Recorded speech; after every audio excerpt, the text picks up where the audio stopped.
ఒక అద్భుతమైన సినిమా చూసాను అనిపించింది నాగబంధము. ఏమన్నా గ్రాఫిక్స్ చూపించారా? అనంత పద్మనాభ స్వామి గురించి ఇంతవరకు చరిత్రలో ఎవ్వరూ చెప్పలేదు. చెప్పాలని ట్రై చేసినా కూడా చాలామంది ఆ గట్స్ రాలేదు. ఎంత బాగుందో తెలుసా అసలు విష్ణు గారిని చూసినప్పుడు కానీ, ఆ వెంకటేశ్వర స్వామి గురించి, ఆ నిధి గురించి, అనంత పద్మనాభ స్వామి నిధి గురించి మనకు తెలుసు ఎక్కడున్నాయి. ఆ విజువల్స్ వండర్ అనే చెప్పాలి. ఈ ఇయర్ కాంతారా తర్వాత ఆ రేంజ్ మళ్ళీ ఆ విజువల్స్ ఎఫెక్ట్స్ నాకు తెలిసి నేషనల్ అవార్డు వస్తుంది ఈ సినిమాకి. ఎంత బాగుందో తెలుసా అసలు నాగబంధం ఆ పాముల సీన్లు చూడాలాగా. గ్రాఫిక్స్ మాత్రం ఎవరు చేస్తారో తెలియదు కానీ అవతార్ గ్రాఫిక్స్ కూడా పనికిరాదు బ్రో నాగబంధం ఈ గ్రాఫిక్స్ ముందర. విజువల్స్ మాత్రం ఒక ఎక్సలెంట్, ఒక బాహుబలిలో మనకి ఏ రేంజ్ ఉంటాయో విజువల్స్ గ్రాఫిక్స్ మళ్ళీ అవతార్లో చూసాము.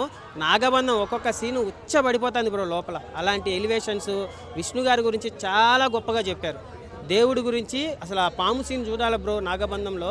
ఆ సీక్రెట్ ఏంటి చాలా బాగా అనిపించింది బ్రో. నాకు తెలిసి 500 కోట్లు ఈజీగా కొట్టుకొని పోతుంది. ఎక్సలెంట్గా ఉంది అసలు. మళ్ళీ బిగ్ స్క్రీన్లో చూస్తా ఉంటే అసలు మామూలుగా ఎఫెక్ట్ లేదు బ్రో.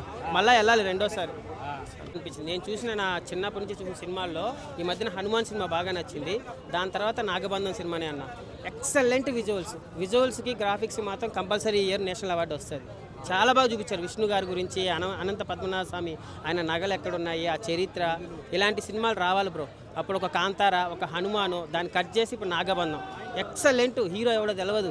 ఆ గ్రాఫిక్స్ విజువల్స్కి మాత్రం గట్స్ ఉండాలి. ఆయన విష్ణు మీద, అనంత పద్మనాభ స్వామి గురించి ఆ చరిత్ర మీద తీయాలంటే గట్స్ ఉండాలా. ఎక్సలెంట్గా చూపించారు బ్రో. మళ్ళీ ఒక మంచి సినిమా వచ్చింది మనకి హనుమంత్. ఫ్యామిలీతోనే వెళ్ళాలి. దైవభక్తున్న ఎవరైనా సరే విష్ణు గారి గురించి తెలియాలన్నా, వెంకటేశ్వర స్వామి గురించి తెలియాలన్నా, అనంత పద్మనాభ స్వామి గుడి గురించి తెలియాలన్నా